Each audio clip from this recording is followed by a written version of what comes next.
마가복음 5장 21절부터 28절까지 한 절씩 교독하겠습니다. 예수께서 배를 타시고 다시 맞은편으로 건너가시니 큰 무리가 그에게로 모이거늘 이에 바닷가에 계시더니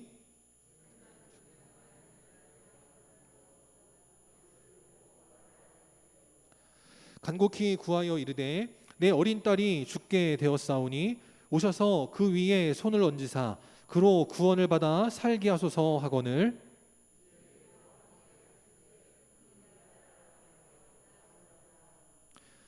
열두 해를 혈루증으로 알아온 한 여자가 있어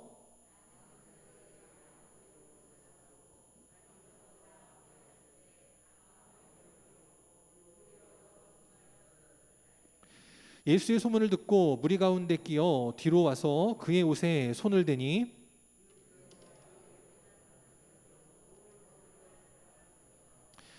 아멘. 이 시간 걸림돌이 디딤돌이 되게 하라, 걸림돌이 디딤돌이 되게 하라 라는 제목으로 함께 하나님 말씀 나누도록 하겠습니다. 지난 그 8일 밤에 울산에 있는 한 고층 아파트에서 크게 화재가 났습니다. 이것 때문에 늦게까지 그냥 그 소방관들이 밤을 새도록 고생을 하고 화재를 진압했습니다.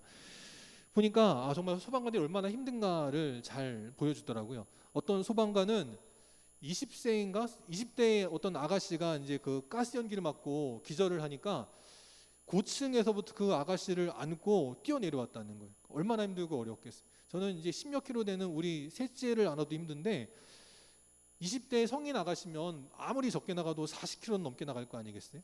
근데 그런 아가씨를 안고서 20몇 층을 뛰어내려왔다라는 겁니다. 그만큼 소방관들이 참 노고가 많았다라는 거예요. 그 덕분에 사상자 한 명도 없고 중상은 3명 그리고 총 93명의 부상자로만 화재를 진압하고 다행히 성공리에 이제 그 모든 화재의 진압을 성공하게 되었다라는 겁니다.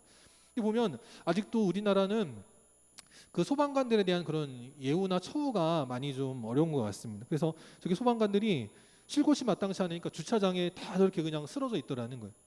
우리가 이 코로나 때문에 비말 마스크나 이제 뭐 KF94 이런 마스크를 쓰고 있는데 이것만 써도 숨쉬기가 힘들잖아요. 근데 소방관들은 그 방독면 이런 마스크를 쓰고 다닐 때 얼마나 힘들고 어려웠겠어요. 그러니까 저분들이 쉴 자리가 없어가지고 저렇게 그냥 길바닥에 널브러져 있다는 것은 참 마음 아픈 일이 아닐 수 없다라는 겁니다. 그러니까 그 아파트 건너편에 있던 한 자동차 회사 벤츠던데 그 자동차 매장에서 어차피 이것 때문에 장사도 안 되는 거 기왕이면 소방관들 와서 더 편히 쉬시라고 그리고 저렇게 1,000만 원 정도의 돈을 들여서 식사를 대접했다라는 거예요. 저기 참 성의도 참 대단하지만 또 한편으로는 머리도 좋은 것이 저 매장은 1,000만 원의 식사를 대접하고 또 그것 때문에 이제 뭐 화장실이나 이런 것들이 좀 뭐 지저분해지고 어지러웠을지는 모르지만 그로 인한 홍보 효과는 더 말할 수 없다라는 거예요. 근데 이걸 보면서 뭐가 떠올랐냐면 예전에 2018년도에 있었던 기사인데 그 소방관들 특별히 이제 구급차를 모는 분들이 이제 환자들을 데리고 병원으로 오잖아요. 그러니까 이제 병원에서 오신 분들 고생하셨다고 이렇게 커피 한 잔씩을 줬다는 거예요. 뭐 원두커피 이런 것도 아니고 자판기 같은 믹스커피 이걸 한 잔씩 드렸는데 소방관들에게 왜 커피를 주냐 어떤 사람이 민원을 넣었다는 거예요. 그래가지고 그 구급차를 모시는 분들이나 소방관들에게 주었던 그런 뭐 커피 한 잔 이런 게 모두가 다 중단이 됐다는 거예요. 그러면 만약에 소방관들이 아유 내가 국민들을 위해서 이렇게 그냥 목숨 바쳐가면서 일하는데 커피 한 잔 못 마시게 한다 그러면은 그래가지고는 만약에 일을 그만두고 파업을 했다고 생각해 보세요. 그러면은 이게 참 어떻게 됐겠어요?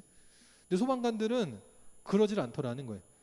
내가 아무리 오해를 받거나 어려움이 있거나 때로는 서름을 겪어도 공무원들은 저마다의 자리에서 최선을 다했다는 거예요. 그러니까 지난 4월에 어떤 일이 있었냐면 그동안에는 공무원들이 다 지방직이었습니다. 그래서 강남이나 이런 데 돈 많은 곳에서는 보급품들이 잘 나오지만 그 지방의 예산이 부족한 곳은 이런 뭐 화재를 담당하는 그런 무슨 뭐 장갑 같은 것도 제대로 나오지 않아 가지고 소방관들이 각자가 사는 그런 어려움이 있었는데 이제 그런 모든 것들이 국가에서 책임지게 되는 국가직으로 전환이 되었다라는 거예요.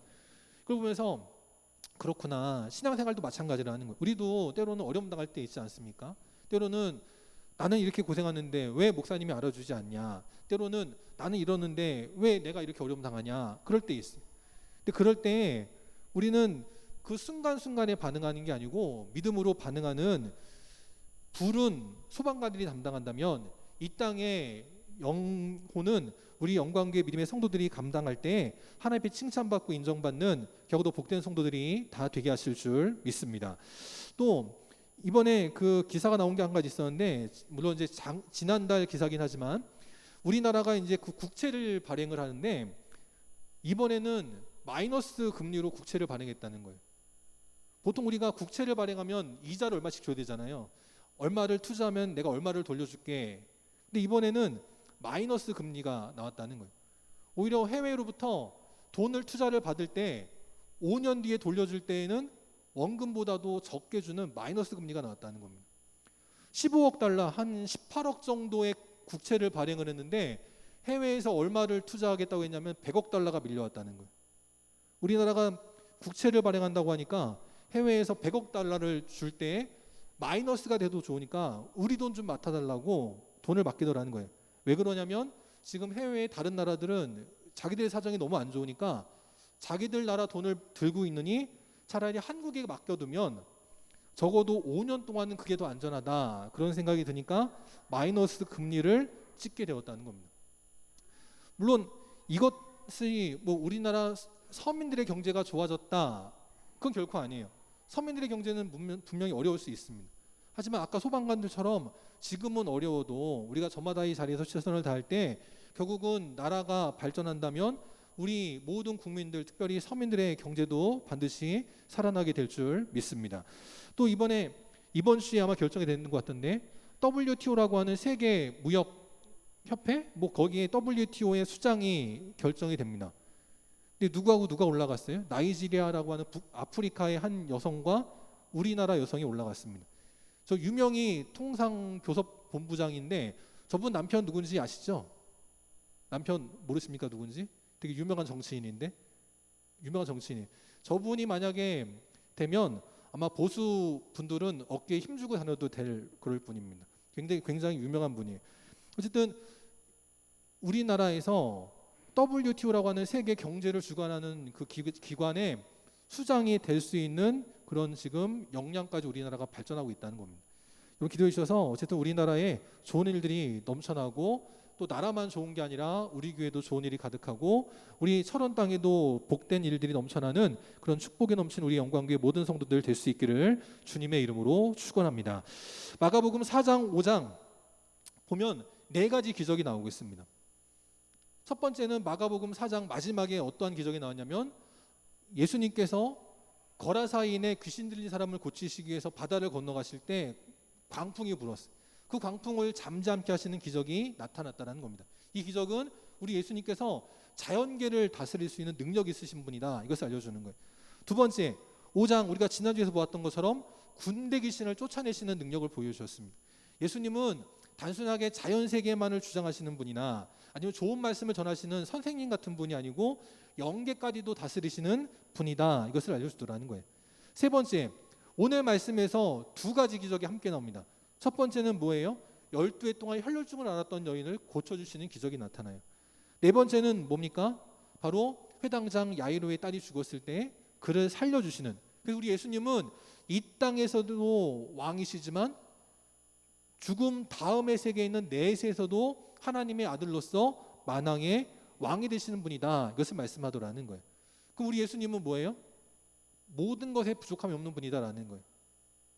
그럴 때 우리 영광교회 성도들도 하나님의 자녀답게 당당하게 살아가기를 바랍니다. 순간에 어려움은 있어도요, 우리가 이 땅의 어려움 때문에 넘어지는 인생이 아니고 우리는 무엇과 같으냐? 현재는 겨자씨와 한 알과 같다라는 거예요. 그러나 이 겨자씨 한 알이 땅에 심겨질 때 나중에는 큰 나무가 되어서 공중에 나는 새들이 와서 깃들일 수 있는 것처럼 우리 믿음의 성도들도 지금은 작고 연약하다 할지라도 나중엔 세상에 많은 사람들이 찾아올 수 있고 쉼을 얻을 수 있고 도움을 받을 수 있는 복된 믿음의 거목들이 되게 하실 줄 믿습니다. 오늘 21절에 보니까 예수님께서 거라사 동네에서 귀신 한 명을 쫓아내신 다음 예수님은 거기에서 아무런 대접도 받지 아니하시고 다시 갈릴리 바다 건너편으로 돌아오시게 됩니다. 그때에 큰 무리가 예수님에게로 모여들었다라고 말씀하고 있는 거예요. 이 얼마나 대단한 일입니까? 그 당시에는 지금처럼 핸드폰이 있는 것도 아니고 인터넷이 있는 것도 아닌데 예수님이 언제 오시는지 어떻게 알고 큰 무리들이 몰려들었냐라는 거예요. 그러면 예수님도 큰 무리에 취해서 어떤 다른 것에 신경 쓰지 못하는 그런 일이 생길 수 있어요. 근데 예수님은 큰 무리에 도취되지 않고 그 큰 무리 가운데에서도 당신의 도움을 필요한 사람들을 주목하고 계신다라는 겁니다. 오늘 이 자리에도 예배드리는 분들이 계시고 우리나라 전체에도 예배드리는 많은 성도들이 있습니다. 그때 하나님은 이렇게 많이 모였구나 하고 끝나시는 것이 아니라 그 무리 가운데서도 하나님 앞에 간절히 기도하는 자를 하나님은 주목하여 주시고 그에게 오늘 이 12해 동안 혈루증을 앓았던 여인을 고쳐주신 것처럼 죽었던 회당장 야이로의 딸을 살리신 것처럼 하나님의 은혜와 축복이 넘쳐나게 하실 줄 믿습니다. 우리 어떻게 되느냐? 우리 앞에도 이런 혈루증 같은 고난이 있고 때로는 우리의 자녀가 어려움 당하는 것 같은 걸림돌이 있을 때 우리는 오히려 이 걸림돌을 통해 주님 앞에 나오는 인생이 돼야 된다는 거예요. 22절에 보니까 회당장 중에 하나였던 야이로라고 하는 사람이 왔더라라고 말합니다. 또 이 큰 무리 가운데 누가 있었냐면 25절에 보니까 12해 동안을 혈루증으로 알아온 한 여자가 있었다라고 말해요. 근데 이 두 사람들은 주님 앞에 나올 수 없는 사람들이었습니다. 먼저 야이로는 왜 예수님께 나가지 못한 인생이었느냐? 마가복음 3장에 보니까 예수님께서 회당에 들어가셨을 때 한쪽 손 마른 사람이 있었습니다. 이 사람은 바리새인들이 예수님을 모함하기 위해서 일부러 데려다 놓은 사람이었습니다. 근데 예수님은 그 바리새인들의 모든 함정을 다 아시면서도 일부러 안식일에 그 손 마른 사람을 고쳐주셨어요. 그랬더니 바리새인들이 화가 나서 헤롯 왕과 함께 예수님을 죽이기로 작정했더라는 겁니다. 그때 이 회당장도 거기에 동참할 수밖에 없었다라는 거예요. 그래서 이 회당장은 예수님하고는 상종을 할 수 없는 그런 관계였습니다. 지금 내 친구들이, 내 동료들이 다 예수님 죽이겠다고 하는데 내가 쫄래쫄래 예수님 앞에 나갈 수 없는 인생이었다는 거예요. 그런데 이 회당장이 예수님께 나온 이유가 뭡니까? 평소 같으면은 인맥 때문에 나갈 수 없는데, 정치적인 이유 때문에 나갈 수 없는데 지금 내 딸이 죽게 생기니까 예수님이 아니고서는 고칠 수 없다, 그런 간절함이 생기니까 예수님께 나오게 되더라라는 거예요. 또 이 혈루증 앓았던 여인은 왜 그랬느냐? 그전에는 의사들을 찾아갔습니다. 돈이 좀 많았던 것 같아요. 의사를 1명, 2명 찾아간 게 아니고 많은 의사들을 찾아갔다라고 하는 걸 보니까 돈이 좀 제법 있었던 것 같습니다. 그런데 12년 동안 이 병원, 저 병원 아무리 찾아가도 안 되는 겁니다. 가는 곳들마다 이 약을 드셔보시라고, 이러한 치료법을 써보시라고 이렇게 저렇게 하는데에도 불구하고 아무런 효험이 없고 오히려 더 그 병세가 중해지던 그런 어려움이 있었다라는 겁니다.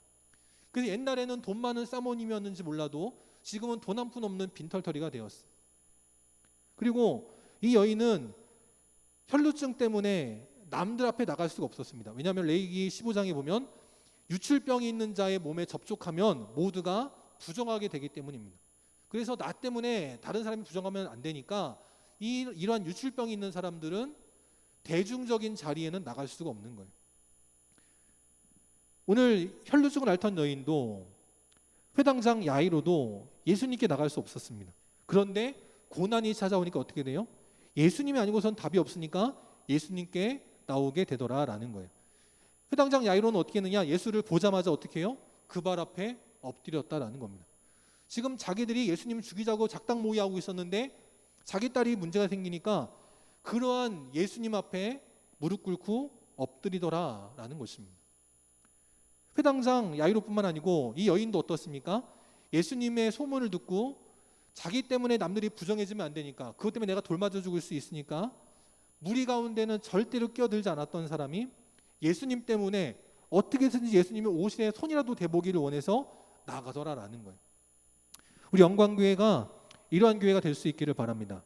우리 교회 안에서 누구라도 다 하나 될 수 있고 아무리 어려움이 있어도 모일 수 있는 그런 교회가 될 수 있기를 바랍니다. 제가 예전에 있던 교회에서 어떤 교회 개척을 한다고 그래가지고 설립 예배를 드리러 참석을 했습니다. 목사님 모시고 같이 갔는데 지하에 있는 조그만 교회입니다. 그래서 참 목동에서 개척을 하셨는데 참 힘드시겠구나. 저는 속으로 그렇게 생각했거든요. 지하에서 개척을 하면 어렵지. 근데 그 목사님이 돌아오는 길에 말씀해 주시기를 저 교회가 지하실에서 개척을 해서 어려워 보이지만 저 교회 멤버들은 다 병원 의사들이라는 거예요. 이상하잖아요. 의사들이면 보통 큰 교회 가지 않겠습니까? 그래서 대접받으면서 헌금 적당히 하고 장로 직분 받고 뭐 그러길 원치 않겠어요? 그런데 그 교회 멤버들이 의사, 교수 이렇게 좀 사자들이 모였는데 왜 그랬냐 얘기를 들어보니까 자기들끼리 모이고 싶어서 그랬다는 거예요.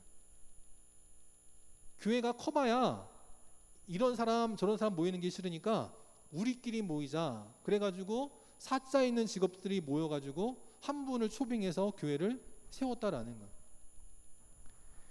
얼마나 안타까운 일입니까? 그러면 그 교회가 헌금이 아무리 얼마가 모이고 아무리 대단한 직업의 사람들이 모인다 할지라도 하나님께서 그런 교회 기뻐하실까요? 아니라는 거예요.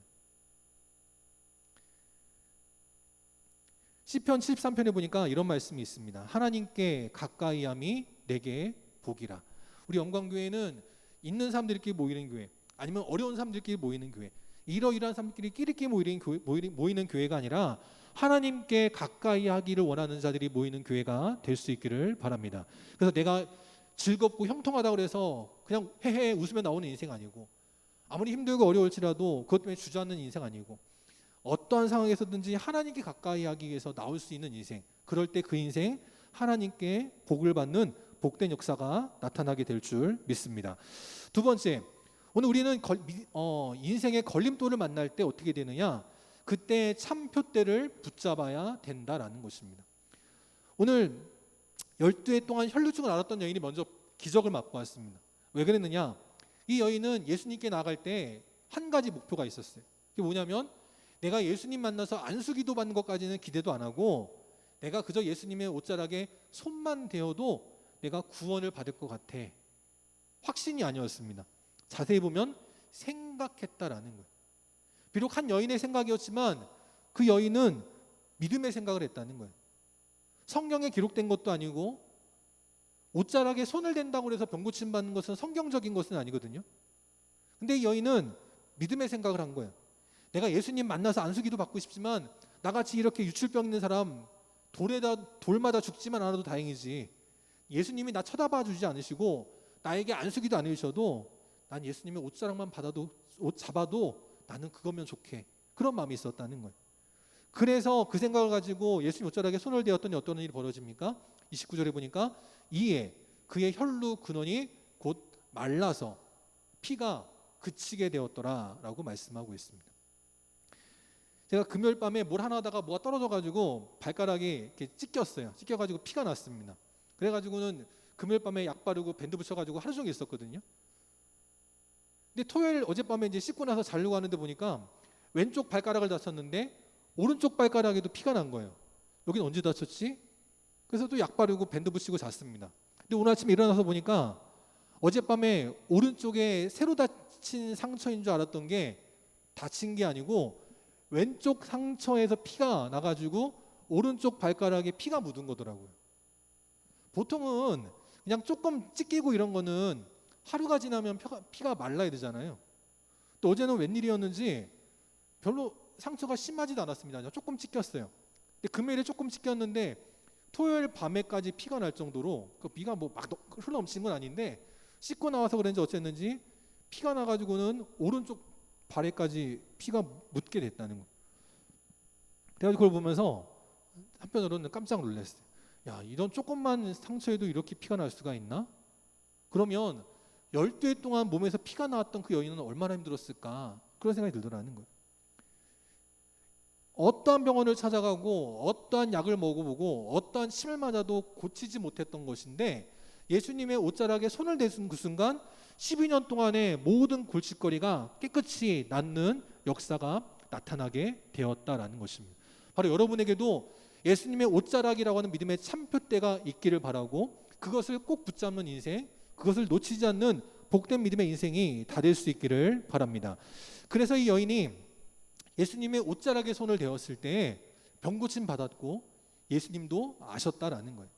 그 예수님께서 그 수많은 무리들이 예수님 한번 보고 싶어가지고 막 이렇게 부대끼고 저렇게 부대낄 때 수많은 터치가 있었지만 믿음으로 붙잡는 그 여인의 손길을 아시고 그 능력이 나간 걸 아시고 누가 내 옷에 손을 대었느냐라고 돌아보시고 물으셨다라는 거예요.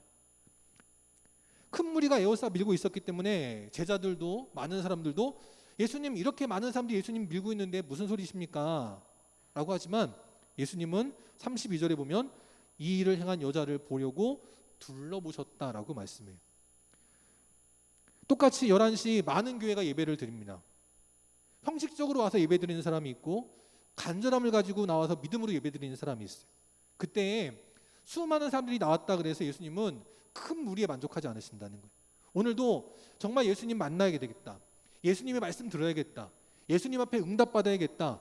그러한 간절함을 가지고 믿음의 표대를 붙잡으려고 하는 그런 사람을 오늘도 예수님은 찾으시고 둘러보시는 줄 믿습니다. 그래서 예수님이 뭐라고 말씀하세요? 34절에 보니까 너의 믿음이 너를 구원하였다라고 말씀하세요. 나의 능력이 너를 구원하였다라고 말씀하지 않으시고 너의 믿음이 너를 구원하였다라고 말씀하십니다. 표대가 달려와가지고 둘러붙는 게 아니고 우리가 표대를 붙잡아야 된다는 거예요.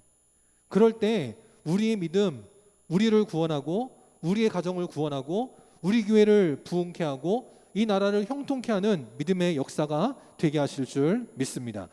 그렇게 모두가 기뻐하고 즐거워할 때 어떤 일이 벌어지느냐? 호사다마가 있다라는 거예요. 좋은 일에는 항상 마가 낀다라는 겁니다.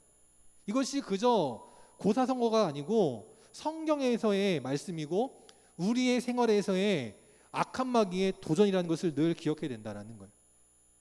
예수님께서 여인에게 너의 믿음이 너를 구원하였다. 평안히 가라. 그렇게 모두가 기뻐할 그때에 아직도 말씀이 끝나지 않을 그때에 어떤 일이 벌어져요? 회당장 야이로의 집에서 사람들이 찾아왔다라는 거예요. 그러면서 예수님께서 아직 너의 병이 고침받았으니 네가 평안히 가라. 그 말이 끝나기도 전에 와가지고 하는 말이 뭐냐? 당신의 딸이 죽었나이다. 많은 사람들은 혈루병을 앓던 여인이 병고침 받은 것 때문에 기뻐할 때 회당장 야이로는 마음이 무너지게 되었다는 거예요. 이게 얼마나 안타까운 일입니까? 사람들은 누구나 자기가 대접받기를 원합니다. 예전에 어떠한 분이 노인 복지회관에 간 일이 있습니다. 노인 복지회관에 가면 어른들을 상대로 해서 강연을 하고 이러려고 간 거 아니겠어요? 간담회를 하든지 강연을 하든지. 근데 이 높으신 분이 온다고 연세 드신 분들이 다 어떻게 하냐면 엘리베이터를 타지 못하고 걸어 내려왔다는 거예요. 높으신 분 와야 되니까. 높으신 분 타라고 엘리베이터를 잡아놔가지고 연세 드신 분들이 계단을 다 걸어 내려오게 하더라는 거예요. 이게 세상의 법칙입니다. 높으신 분 앞에 일반 국민들은 아무것도 아니에요. 저렇게 안 하면 저 공무원은 문제가 생깁니다. 의전을 잘해야 돼요. 오늘 회당장 야이로도 내가 예수님께 나아가면 이러한 의전을 받을 줄 알았을 거예요. 아무리 많은 사람이 있어도 내가 오면 내 문제부터 고쳐주겠지, 그런 생각을 했을 거라는 겁니다. 근데 예수님은 그러지 않으셨어요. 지금 회당장 야이로의 마음이 급해가지고 빨리 가자고 할 때 누가 내 옷자락 만졌다고 예수님은 길을 멈추시고 둘러보시고 굳이 그 여자에게 너의 믿음이 너를 구원했다. 회당장 야이로 입장에서는 죄송한데 그딴 소리를 하고 있는 거예요.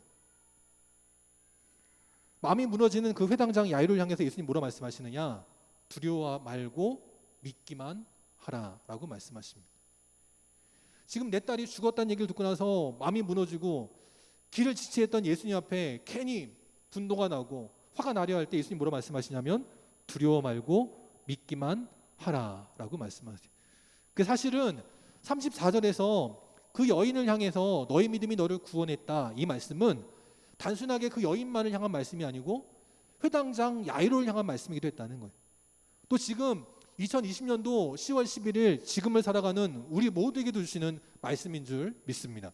목사도 그렇고 장로도 그렇고 권사도 그렇고 누구도 내가 평안하고 즐거울 땐 할렐루야 아멘 할 수 있어요. 근데 목사인 저도 문제가 생기면 이거 어떻게 하지? 그런 마음이 생깁니다. 평소에는 믿음이 있는 줄 알았는데 문제가 생기면 그 믿음이 다 흔들리고 주저앉고 무너지는 것이 누구나 마찬가지라는 거예요. 근데 그럴 때에 주님 말씀을 붙드는 자가 진정한 믿음의 사람이라는 거예요. 내가 신앙생활을 몇 년 했니? 이게 중요한 게 아니고 내가 평소에 교회를 해서 뭘 했니? 이게 중요한 게 아니고 주님 말씀을 기억하여서 두려워하지 말고 믿을 수 있는 인생, 참표대를 붙들 수 있는 인생, 그러한 인생이 바로 하나님께 쓰임받는 인생이더라라는 것입니다. 다시 마가복음 4장으로 돌아갑니다. 예수님이 하셨던 4가지 비유 중에 마지막 비유, 겨자씨의 비유가 있습니다. 작은 거예요. 눈에도 보일락 말락하는 별 볼 일 없는 것입니다. 근데 이것이 믿음의 땅에 심길 때 어떤 일이 벌어져요? 큰 가지를 내고 공중의 새들이 그 그늘에 깃들일 만큼 되었다라고 말씀하십니다. 저희는 늘 말씀드리지만 동물을 좋아합니다. 강아지 좋아하고 고양이 좋아하고 키우고 싶어요. 그래서 특별히 우리 하은이도 일과가 뭐냐면 저 밑에 집에 껌전개 있잖아요. 그 껌전개 보는 게 일과고 또 저기 재혁이네 가게 가가지고 개 보는 게 취미고 그렇거든요. 그래서 맨날 저기 가자 그러고 여기 가자 그러고 예은이도 여기 가자 그러고 저기 가자고. 그럼 동물을 굉장히 키우고 싶어해요. 근데 아직 막내도 너무 어리고 또 이런저런 이유가 있어서 못 키우고 있습니다. 또 어젯밤에 어떤 일이 있었냐면 고양이 소리가 나는 거예요. 새끼 고양이 소리가. 보니까 완전 조그만 주먹보다 조금 큰 이런 새끼 고양이인데 그 고양이가 저희 집 앞에 와가지고 이렇게 웅크리고 있는 거예요. 아마 어미를 잃었던 것 같습니다. 그래서 야옹야옹 거리는데 마음이 참 얼마나 아픈지. 거기 데려다 키우고 싶긴 한데 여건이 안 되니까. 셋째도 너무 어리고 동물을 너무 무서워하는 집사람이 있고 그러니까 키우지 못했거든요. 아유 어디 좀 좋은 집에 좀 가면 좋겠다 해서 어젯밤에는 안 쫓아냈습니다. 쫓아낼 수 있었는데 안 쫓아냈어요. 이 추운 게 어디가? 그게 보니까 추운데 웅크리고 있어가지고 이렇게 걸레로 쓰는 게 있는데 그 걸레 이렇게 있어가지고 잠을 자려고 하는 거예요. 이거 어떻게 쫓아내? 그래가지고는 그냥 내버려 뒀거든요. 이렇게 해서 자리 잡으면 우리가 키워야 되나? 그러고 있는데 다행히 오늘 아침에 딱 나가 보니까 애가 이렇게 후닥 가더라고요. 어젯밤에는 그렇게 불러내고 가라 그래도 안 가더니 오늘 아침에는 알아서 이렇게 가더라고요. 그걸 보면서 그렇구나. 우리도 언젠가 어떤 동물이라도 이렇게 품어줄 수 있고 키워줄 수 있으면 좋겠다. 그러면 우리 교회도 마찬가지입니다. 우리 교회도 나만 잘 먹고 잘 사는 게 아니라 지금은 겨자씨 같이 작을지라도 우리가 믿음의 땅에 심겨져서 믿음으로 자라가게 될 때 결국은 큰 가지를 내고 많은 새들이 쉴 수 있는, 많은 영혼들이 쉴 수 있는 믿음의 쉼터를 나타내는 복된 교회가 되게 하실 줄 믿습니다. 이 모든 것들이 다 뭐냐? 소문에 달려 있다는 거예요. 어떤 소문을 듣느냐가 중요하다라는 것입니다. 우리는 이런저런 소리들이 있어요. 좋은 소리도 있고 안 좋은 소리도 있습니다. 그럴 때 우리가 귀담아 들어야 될 건 뭐냐면 복된 소리, 좋은 소리를 들어야 되는 거예요. 예수의 소문을 들어야 될 줄 믿습니다. 예수의 소문을 들으려면 어떻게 해야 돼요? 예수의 소문을 내야 된다라는 것입니다. 우리 영광의 성도들이 좋은 소문 낼 때 이 좋은 예수님에 관한 소문을 듣고 많은 이들이 주님께로 나오는 복된 역사가 나타나게 될 줄 믿습니다. 그래서 어떻게 되느냐?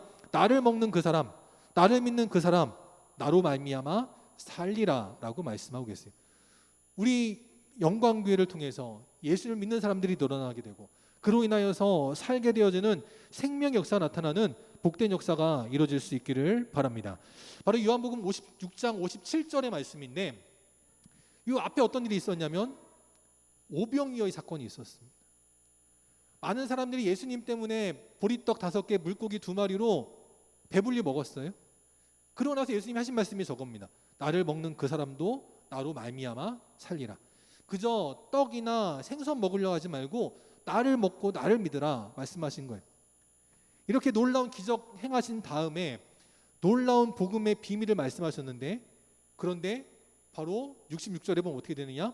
그때부터 제자 중에서 많은 사람이 예수님을 떠나 다시는 함께하지 아니하더라 있다라는 거예요. 예수님 말씀을 듣고 떠나가는 어리석은 인생이 있었다는 것입니다. 근데 반대로 어떤 인생이 있느냐? 많은 사람들이 다 예수님을 떠나갑니다. 그러면 내 마음도 흔들리지 않겠어요? 내가 잘못 왔나? 내가 뭘 잘못 믿었나? 의심 들지 않겠습니까?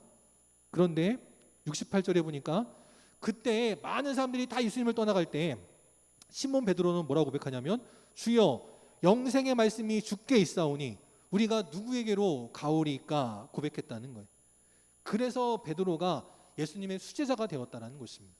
우리 영광의 성도들도 돈 때문에, 사람 때문에, 인맥 때문에 그렇게 나오는 것이 아니라 영생의 말씀이 주께 있사오니 우리가 누구에게로 가오리까 고백하는 복된 인생들 될 수 있기를 바랍니다. 예전에 초코파이 광고에 보면 그 노래가 이랬습니다. 말하지 않아도 알아요. 옛날에 그랬거든요. 근데 요즘은 안 그래요.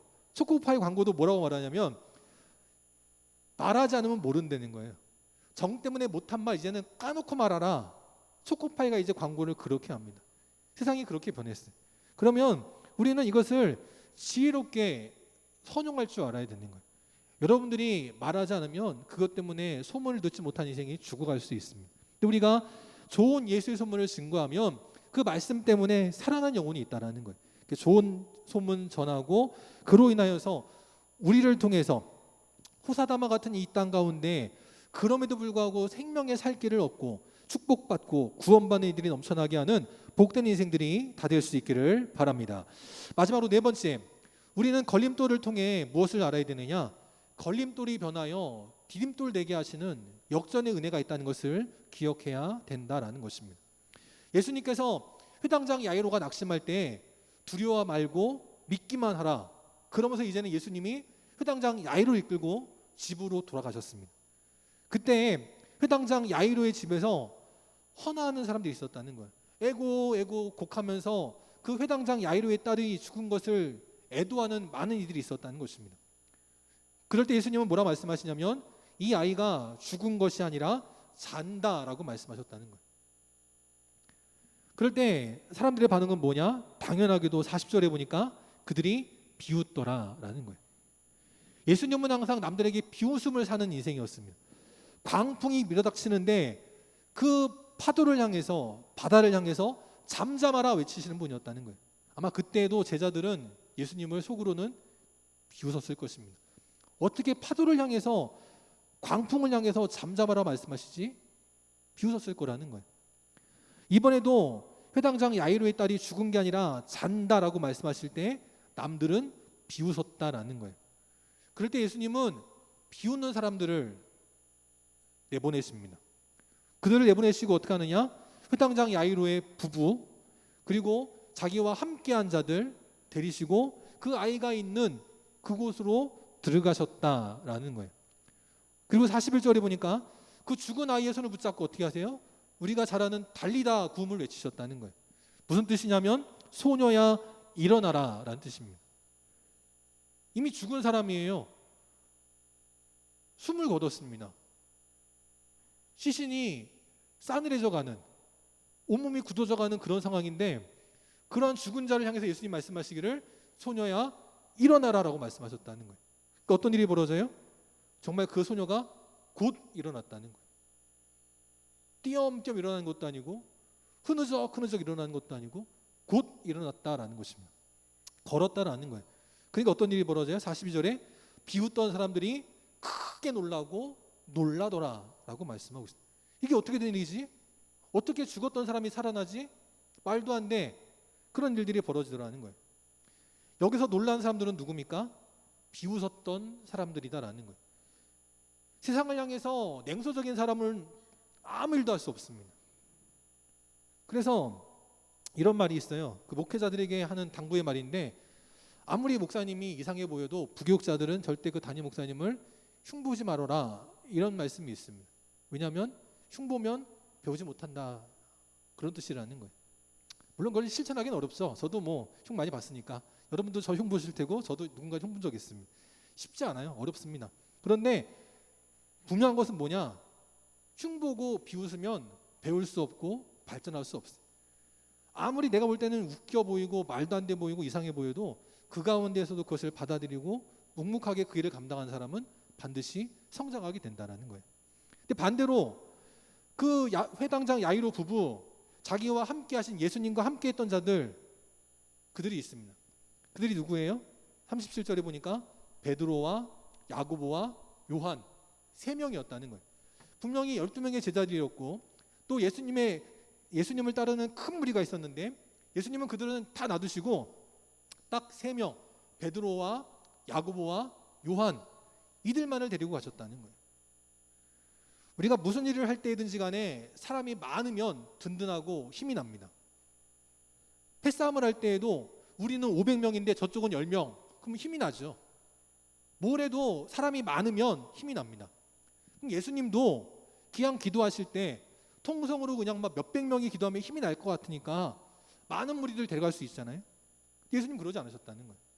그저 사람의 소리가 얼마나 크냐 이게 중요한 게 아니라 과연 누가 믿음이 있느냐, 예수님은 그걸 보시더라는 거예요. 저는 항상 이 말씀이 늘 저에게 도전이 됩니다. 나는 큰 무리에 속한 자인가, 아니면 베드로와 야고보와 요한같이 예수님이 정말 큰 일을 행하실 때 불러주시는 믿음의 소수인가, 나는 어느 편에 서 있는가, 늘 그것을 마음에 새기고 살아갑니다. 우리 영광의 성도들도 내게 속한 사람이 많지, 내가 큰 무리지, 그리고서 세상을 향해서 주님을 향해서 비우는 자 되지 마시고 주님과 동행하는 믿음의 성도들 될 수 있기를 바랍니다. 그러면 우리는 남들이 놀라고 이해할 수 없는 놀라운 하나님의 큰 일을 감당하는 복된 인생이 되게 하실 줄 믿습니다. 오늘 이 2명의 병고침 받고 자기의 딸이 살아나는 기적을 체험한 이 2 사건, 여기에는 공통적인 숫자가 있습니다. 아실지 모르겠는데 혈루증을 알았던 여인은 얼마 동안 알았어요? 12해 동안 알았습니다. 12년이에요. 그러면 회당장 야이로의 딸은 몇 살이었을까요? 예, 잘하시네요. 예, 42절에 보면 12살입니다. 10이라고 하는 공통점이 있어요.